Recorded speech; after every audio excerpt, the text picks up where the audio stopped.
Hello, students. Welcome back. We are doing chapter number 10 listening skills. And until now, we have discussed a few topics like we have discussed the meaning and definition. We discussed what is good listening for improved communication. Then we discussed the Caris formula. We also talked about the art of listening and 10 guidelines how to improve listening. Then we did a comparison between effective and ineffective listeners. We also studied about the principles of good listening. Then we talked about the nature of listening, in which we did the difference between listening and hearing. And now, today, in this session, we have to start with the importance of listening. Those who have your textbooks can turn to page number 10.5. Topic number 10.6, Importance of Listening. A human being spends most of his time communicating in one way or the other. We tend to pay a great deal of attention to our ability to speak, and in the course, listening is often an ignored skill. It can be argued that listening is every bit as important as speaking. Everyone desires to be heard and understood. Effective listening helps build relationships, solve problems, ensure understanding, resolve conflicts, and improve accuracy. આપણને બધાને ખબર છે કે એક માણસ સૌથી વધારે time communicate કરવામાં જ કાઢે છે, પણ આપણે એ વસ્તુ ભૂલી જઈએ છીએ કે બોલતા જેટલું સારું આવડવું જોઈએ, આપણને સાંભળતા પણ એટલું જ સારું આવડવું જોઈએ. કેમ કે લિસનિંગ પણ સ્પીકિંગ જેટલું જ ઇમ્પોર્ટન્ટ છે. બધાની ઈચ્છા એવી હોય કે કોક મને સાંભળે, કોક મને સમજે, પણ તો સામેવાળાની પણ ઈચ્છા એવી હોય ને કે તમે એને સાંભળો અને સમજો, જેના માટે લિસનિંગ ખૂબ જ ઇમ્પોર્ટન્ટ છે. એનાથી આપણે રિલેશનશિપ્સ બિલ્ડઅપ કરી શકીએ છીએ, પ્રોબ્લેમ્સ સોલ્વ કરી શકીએ છીએ, અન્ડરસ્ટેન્ડિંગ ક્રિએટ કરી શકીએ, કોન્ફ્લિક્ટ્સ સોલ્વ કરી શકીએ અને એક્યુરેસી ઇમ્પ્રૂવ કરી શકીએ છીએ. Now here given are few pointers like helps in creating a happy work environment, reduces tensions and hostilities, saves time, improves management employee relations, leads to early problem solving, increases sales and profit, and key to success. We will discuss all of these one by one. Let us start with helps in creating a happy work environment. So, good listening results in increased work efficiency. An active listener understands the real meanings of messages by focusing upon the verbal and non-verbal communication aspects of the speaker, by listening with sincerity and empathy, and this helps to create a happy work environment. એટલે સારું listening છે એ આપણી work efficiency વધારે છે, એટલે એમાં ભૂલ પડવાના ચાન્સ ઓછા થઈ જાય છે. કેમ કે એક એક્ટિવ લિસનર જે છે એ મેસેજીસના રિયલ મિનિંગને સમજે છે, વર્બલ અને નોન વર્બલ કમ્યુનિકેશનને પણ સમજે છે અને સ્પીકરને ખૂબ જ સિન્સિયરલી સાંભળે છે, જેનાથી એક હેપી વર્ક એન્વાયરમેન્ટ મેન્ટેન રહે છે. ભૂલ જ ન પડે તો બોસ તમને ખીજાવાના જ ન હોય, અને બોસ તમને ખીજાય જ નહીં તો તમને પણ કામ કરવાની મજા આવે છે. માટે એક હેપી વર્ક એન્વાયરમેન્ટ ક્રિએટ કરવા માટે લિસનિંગ ખૂબ જ ઇમ્પોર્ટન્ટ છે. Second is reduces tensions and hostilities. Listening well allows you to accurately gauge the situation from the other party's perspective. Discover the other party's true concerns or needs. Positive listening paves the way for a healthy exchange of views and opinions, thus reducing the possibilities of conflicts and tensions. Thus, mistakes and misunderstandings are sorted out mutually. Listening જે છે એ તમને સિચ્યુએશનને properly સમજવા માટે, સામેવાળા વ્યક્તિના view પોઈન્ટથી સમજવા માટે ખૂબ હેલ્પ કરે છે. સામેવાળી વ્યક્તિનો જે એકચ્યુઅલ મેટર છે એ તમે સમજી શકો છો, એની જરૂર સમજી શકો છો, જેથી કરીને તમે ભાઈ ઓપિનિયન્સ એક્સચેન્જ કરી શકો. તમે એની વાત સાંભળો તો તમને એમાં કંઈક દેખાય તો પોતે સમજી શકો, એની વાત ખોટી હોય તો તમે એને સમજાવી શકો, જેથી કરીને કોન્ફ્લિક્ટ્સ, ડિસ્પ્યુટ્સ, પ્રોબ્લેમ્સ, ટેન્શન્સ જે છે એ ઓછા થતા જાય છે અને મિસ્ટેક્સ અને મિસઅન્ડરસ્ટેન્ડિંગ્સ પણ આવી રીતના સોર્ટ આઉટ થઈ જાય છે. Third is saves time. Good listeners are always time conscious and concerned about the organization.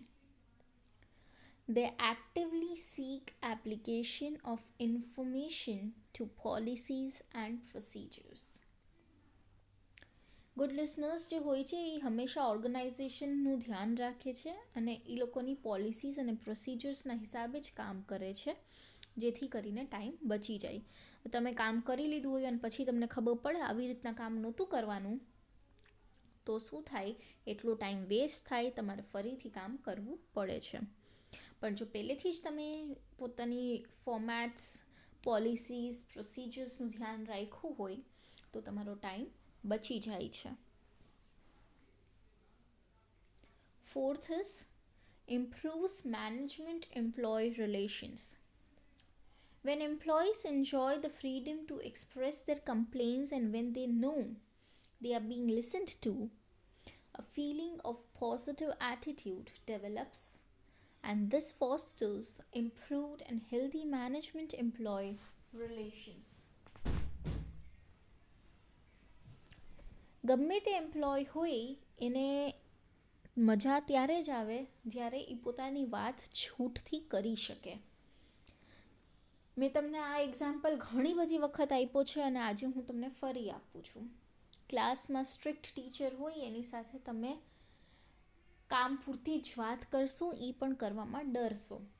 પણ જે ટીચર તમારી સાથે લિનિયન્ટ હોય, સ્ટ્રિક્ટ ન હોય, એની સાથે તમે ઇઝીલી વાત કરી શકશો, એને તમે પોતાની કમ્પ્લેન્ટ્સ કહી શકશો, કેમ કે તમને એમ થશે કે કોક તમને સાંભળે છે અને એના જ લેક્ચરમાં તમને મજા પણ આવશે, કેમ કે તમને પોતાની વાત રજૂ કરવાની છૂટ ત્યાં મળે છે. એટલે જ્યારે બધા એમ્પ્લોઈઝને પણ એવું જ હોય કે પોતાની વાત, પોતાની કમ્પ્લેન એ લોકો ફ્રીલી મૂકી શકે અને કોક સામેવાળું વ્યક્તિ એને સાંભળે પણ ખરા. જ્યારે આવું થાય છે ત્યારે એક પોઝિટિવ એટીટ્યૂડ ડેવલપ થાય છે કે હા, મને કોક સાંભળે છે, જેથી મેનેજમેન્ટ અને એમ્પ્લોયના રિલેશન્સ પણ સુધરવા લાગે છે. Fifth point, leads to early problem solving. Good and active listening helps in creating a happy and healthy work environment, and thus a good amount of valuable time of the organization is saved when managers and employees jointly try to understand a problem and find solution to the problem. જ્યારે તમે properly listen કરો છો ત્યારે આપણે પહેલાં વાત કરી એમ કે હેપી વર્ક એન્વાયરમેન્ટ મેન્ટેન રહે છે, ટાઈમ બચી જાય છે. અને જે કોઈ પણ તમને પ્રોબ્લેમ આવી હોય તો તમે એ ટાઈમ એમાં યુટિલાઇઝ કરી શકો છો અને એનું સોલ્યુશન ફાઇન્ડ આઉટ બધા ભેગા મળીને કરી શકો છો. એટલે એ બે પોઈન્ટને ભેગા કરી દઈ ત્યારે તમારો આ ત્રીજો પોઈન્ટ બની જાય છે, leads two early problem solving. કેમ કે ટાઈમ બચે છે અને રિલેશન્સ પણ સારા એવા મેન્ટેન રહે છે. Sixth point, increases sales and profit. When an organization listens to its employees' suggestions, It leads to an increased level of job satisfaction and commitment towards work. This creates an environment of mutual trust, which in turn increases sales and profit of the organization. હવે જ્યારે એમ્પ્લોઈઝના સજેશનને organisation માન્ય રાખે છે, સાંભળે છે અને એ suggestions ઉપર work કરે છે, ત્યારે એમ્પ્લોઈઝના મનમાં જોબ સેટિસ્ફેક્શન વધી જાય છે. એ લોકો હજી ધગસની સાથે કામ કરવા ઈચ્છે છે, જેનાથી એકાબીજા ઉપર ટ્રસ્ટ વધતો જાય છે અને અલ્ટિમેટલી ટ્રસ્ટ વધે, કામ કરવાની ઈચ્છા વધે, તો એ ઓર્ગેનાઇઝેશન માટે જ પ્રોફિટ લઈ આવવાનું છે. એટલે પ્રોપર લિસનિંગથી સેલ્સ અને પ્રોફિટ પણ તમે વધારી શકો છો.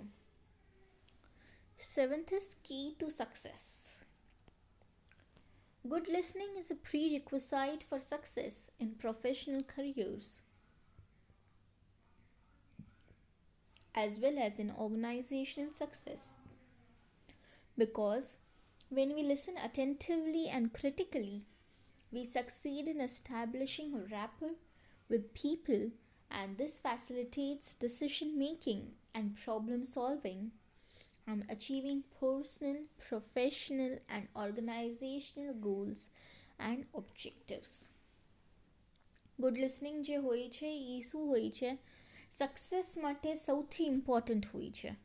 કેમ કે જો તમે સરખું સાંભળશો તો તમે લોકોની સાથે પોતાનું રિલેશનશિપ બિલ્ડઅપ કરી શકશો, ડિસિઝન્સ પ્રોપરલી લઈ શકશો, પ્રોબ્લેમ્સને સોલ્વ કરી શકશો, જેથી કરીને અલ્ટિમેટલી તમને જ સક્સેસ જલ્દી મળશે. પોતાની પર્સનલ લાઈફ હોય, પ્રોફેશનલ લાઈફ હોય કે ઓર્ગેનાઇઝેશન માટે તમે કામ કરતા હો, બધી જ જગ્યાએ તમને ગુડ લિસનિંગ જે છે એ સક્સેસ અપાવશે જ.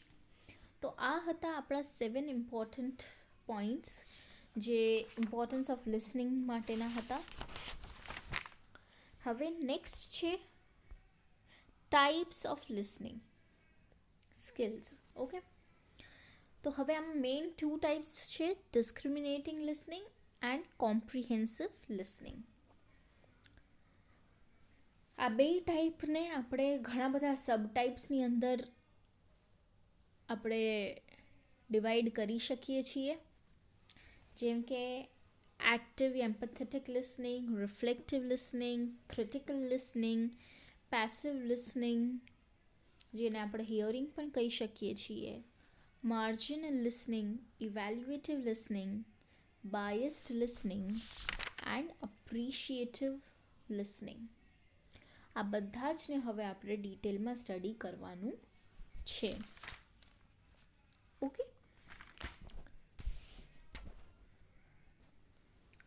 in an effort to become a better communicator, learning and practicing different types of listening skills may be necessary. In many cases, we listen in order to learn facts, uncover emotions, or analyze a particular issue. Of course, the type of listening skill you choose to employ at a particular time will depend greatly on the setting, the audience, and your communication goals. After considering your circumstances closely, you may decide to use one of these types of listening. એક better કમ્યુનિકેટર બનવા માટે આપણે ઘણી બધી practice કરવી પડે છે અને એમાં લિસનિંગ સ્કિલ્સ પણ ઇમ્પોર્ટન્ટ થઈ જાય છે.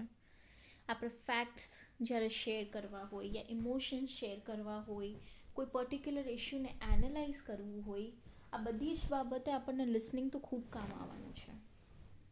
એટલે ઓબ્વિયસલી આપણે સિચ્યુએશન કેવી છે, ઓડિયન્સ કેવું છે, આપણે શું કહેવા માંગીએ છીએ, આ બધી જ વસ્તુઓ પહેલાં એનાલાઇઝ કરશું અને પછી આપણે નક્કી કરી શકશું કે આપણે કઈ લિસનિંગ સ્કિલનો યુઝ કરવો છે. તો હવે હું તમને અલગ અલગ લિસનિંગ સ્કિલ્સ વિશે ડિટેલમાં કહીશ, એ આપણે જોશું કે આપણે કેવી રીતના યુઝ કરી શકશું.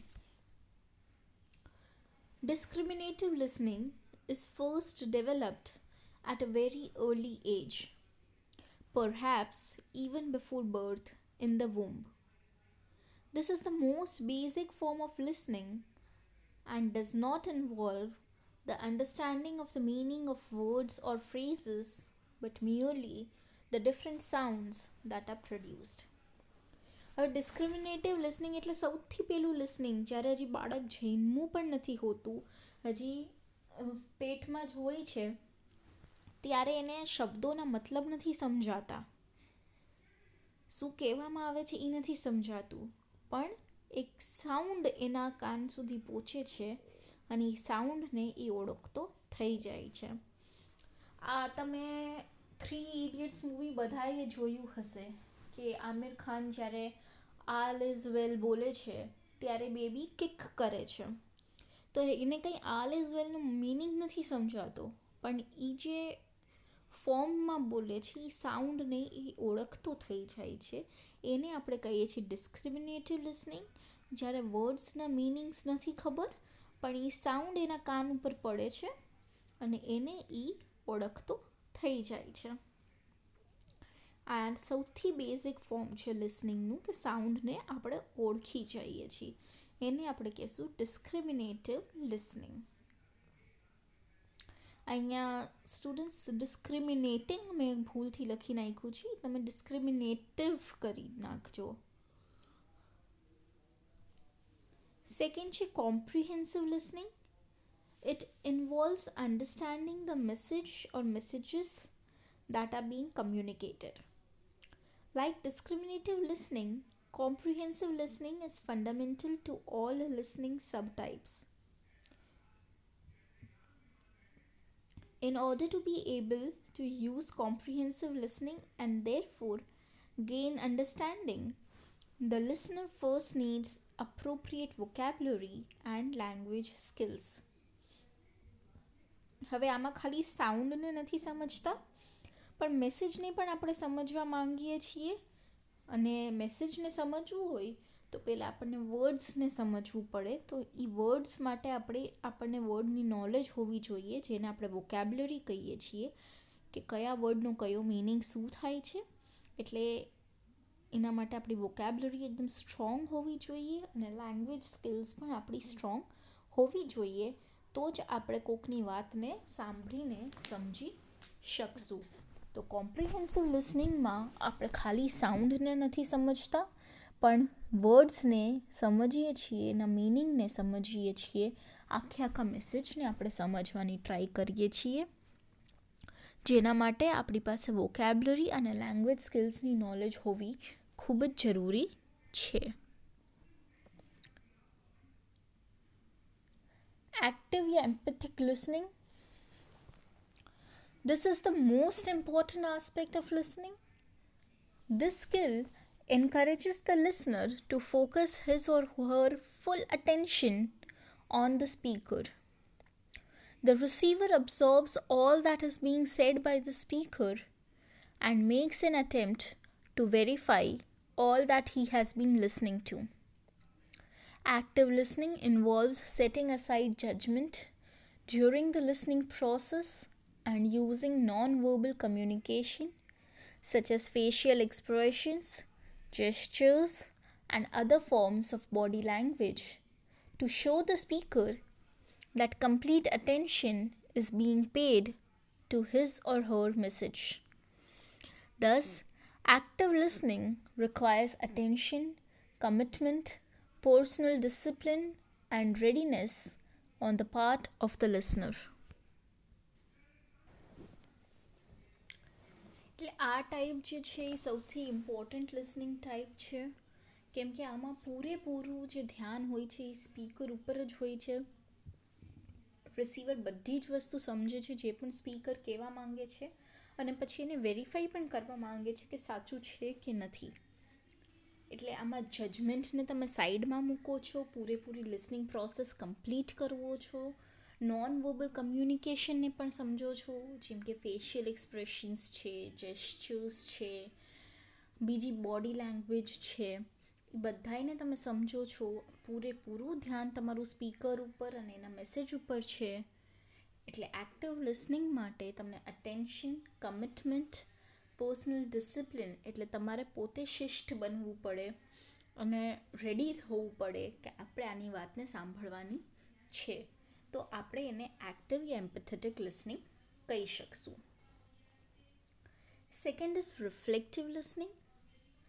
This strategy is often confused with active listening, as it too involves giving the speaker undivided attention, using non-verbal cues, and asking questions in order to confirm ideas or provide further clarification.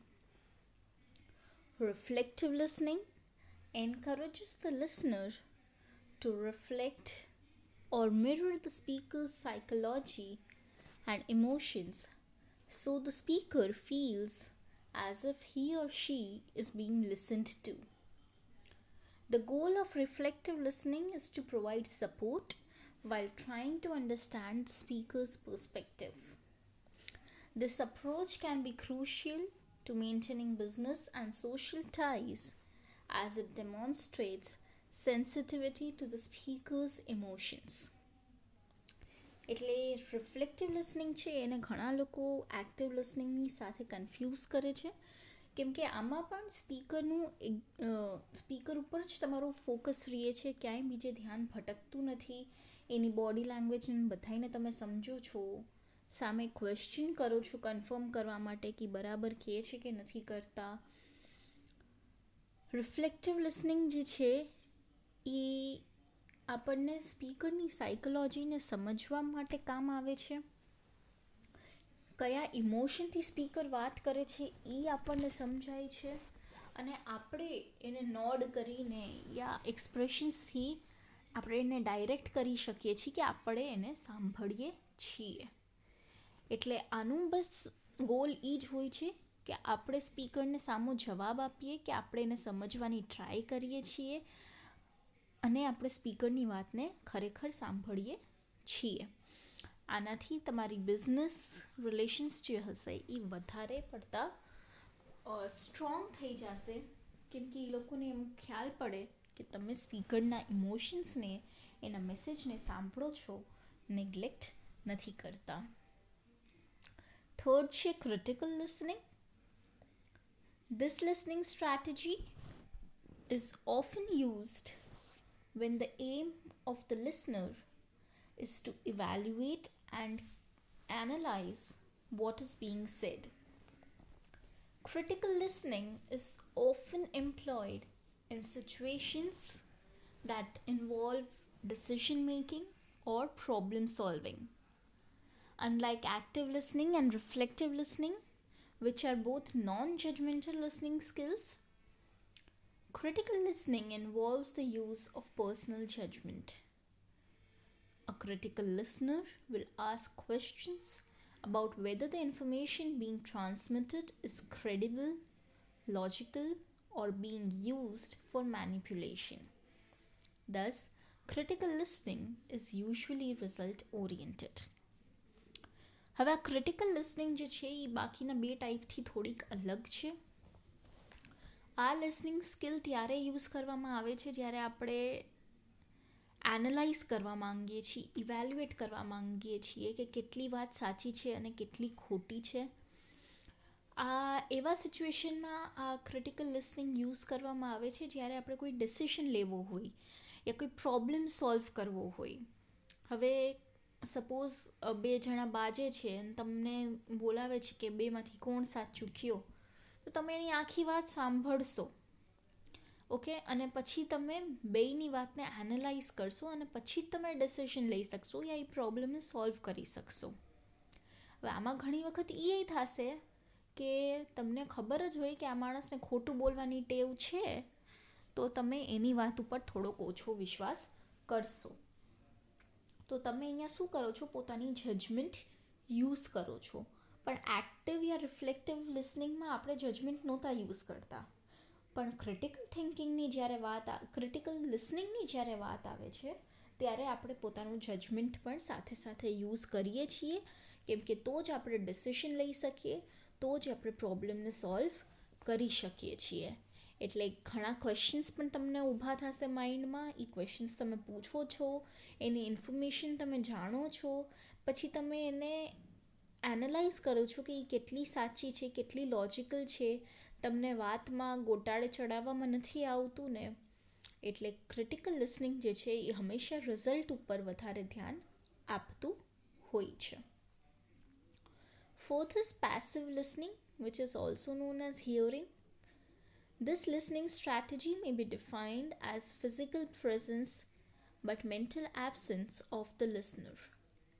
Whatever is being said is being heard but not being absorbed by the listener. This kind of listening is commonly found in classroom situations.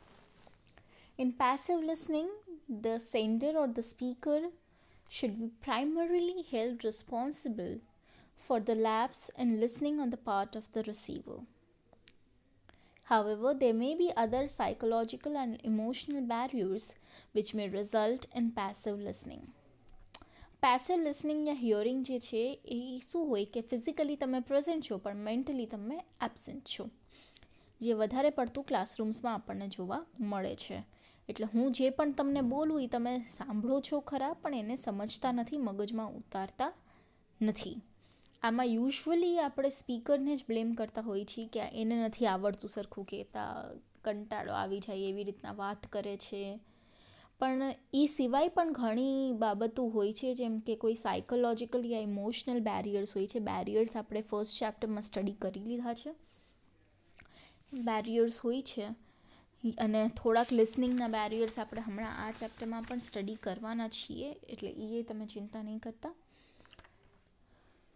જે આપણને લિસનિંગમાં નડતર બનીને ઊભા રહીએ છે એને આપણે passive listening કહીશું. Fifth છે marginal listening. When the speaker tries to convey too much information, it leads to information overload, and this hampers the process of listening to some extent. Here, the individual listens only at a superficial level, but does not try to go deep into the subject being discussed. One listens to the entire presentation because one is expected to do so. હવે speaker જ્યારે બહુ બધી information આપે જ રાખે છે ત્યારે information overload થઈ જાય છે અને સામેવાળા વ્યક્તિની એક કેપેસિટી આવી જાય ને. હવે હું તમારું એક સાથે 3 કલાકનો સેશન લઈ લઉં તો તમે કેટલું સાંભળી શકવાના છો? બધાની એક લિમિટ હોય છે ને. એટલે ત્યારે શું થશે, તમે ઉપરથી સમજો, હા આ ટૉપિક કરાવ્યો તો બસ પૂરું. ટૉપિકની અંદર શું હતું એ તમે નહીં સમજો. એટલે તમે એક સુપરફિશિયલ લેવલ ઉપર સમજો છો, ડીપલી નથી સમજતા. અને ખાલી એટલે જ તમે સાંભળો છો કેમ કે મેં તમને ફોર્સફુલી ત્યાં બેસાડીને રાખ્યા છે. કોલેજે તમને ફોર્સફુલી ત્યાં બેસાડીને રાખ્યા છે. એટલે you are doing it because you are expected to do સો. એને આપણે માર્જિનલ લિસનિંગ કહેશું કે ઇન્ફોર્મેશન ઓવરલોડ ખૂબ વધી જાય છે તો તમે ઉપર છેલ્લું સાંભળો છો, ડીપલી નથી સાંભળતા, અને સાંભળો છો પણ એટલે કેમ કે તમને ફોર્સફુલી સંભળાવવામાં આવે છે. Sixth is evaluative listening. Evaluative listening traps the listener into the temptation of passing hasty judgments or unfounded evaluations about the speaker. Such a listener fails to get into the speaker's frame of reference and understand an idea from the speaker's point of view. હવે ઇવેલ્યુએટિવ લિસનિંગમાં શું થાય છે, આપણે જલ્દી judgement આપી દઈએ છીએ, આખી વાત સાંભળવા તૈયાર નથી થતા, સ્પીકરના સાઈડથી આપણે જોતા નથી અને સ્પીકરનો વ્યૂ પોઈન્ટ આપણે નથી સમજતા, પણ એ પહેલાં જ આપણે જજમેન્ટ પાસ ઓન કરી દઈએ છીએ. 7th છે biased listening. Biased listening happens when the person hears only what they want to hear, typically misinterpreting what the other person says based on the stereotypes and other biases that they have. Such biased listening is often very evaluative in nature. Biased listeningમાં એવું હોય છે કે માણસ એટલું જ સાંભળે છે જે એને સાંભળવું હોય છે અને બાકીનું એ બધું મિસઇન્ટરપ્રેટ કરી લે છે કેમ કે એના માઇન્ડમાં સ્ટીરિયોટાઇપ્સ ભરાઈ ગયા છે કે આ માણસ ખરાબ જ છે, પાર્શિયાલિટી થવા માંડી છે. એટલે આ બાયસ્ડ લિસનિંગ આને કહેવાય છે. 8th is appreciative listening. In appreciative listening, we seek certain information which will appreciate. For example, that which helps meet our needs and goals. We use appreciative listening when we are listening to good music, poetry, or maybe even the stirring words of a great leader. Appreciative listening એટલે કે આપણા ફાયદાની વાતો, આપણને જે સાંભળવું છે એ જ આપણે સાંભળીએ છીએ, કેમ કે આપણો ગોલ અત્યારે એ છે, આપણી નીડ એ છે. તમે બહુ અપસેટ હો ત્યારે તમારે મ્યુઝિક સાંભળવું હોય તો એ તમારું અપ્રિશિએટિવ લિસનિંગ છે, કેમ કે તમને એ વસ્તુ સાંભળવી છે, તમારી નીડ અત્યારે એ છે, એટલે તમને એ સાંભળવું ગમે છે. બાકી એમને મ્યુઝિક ચાલતું હોય ને તમે તમારી ફ્રેન્ડ સાથે વાતો કરતા હો ત્યારે તમે એને નથી સાંભળતા, કેમ કે તમારી જરૂર ત્યારે એ નથી હોતી. એટલે અપ્રિશિએટિવ લિસનિંગ એટલે તમારી જે નીડ છે તમે એ જ સાંભળો છો, એને તમે અપ્રિશિએટિવ લિસનિંગ કહેશો. હવે અહીંયા આ ટેબલમાં વાંધો નહીં, આપણે આ ટેબલ આવતીકાલે રિવાઇઝ કરશું નેક્સ્ટ સેશનમાં, અને આપણે સાથે સાથે લિસનિંગ પ્રોસેસ પણ સ્ટાર્ટ કરવાની છે નેક્સ્ટ સેશનમાં. Okay, and then we will start with the barriers to listening and strategies of improving listening skills. હવે આ ચેપ્ટરમાં એટલું જ બાકી છે. See you all in the next session.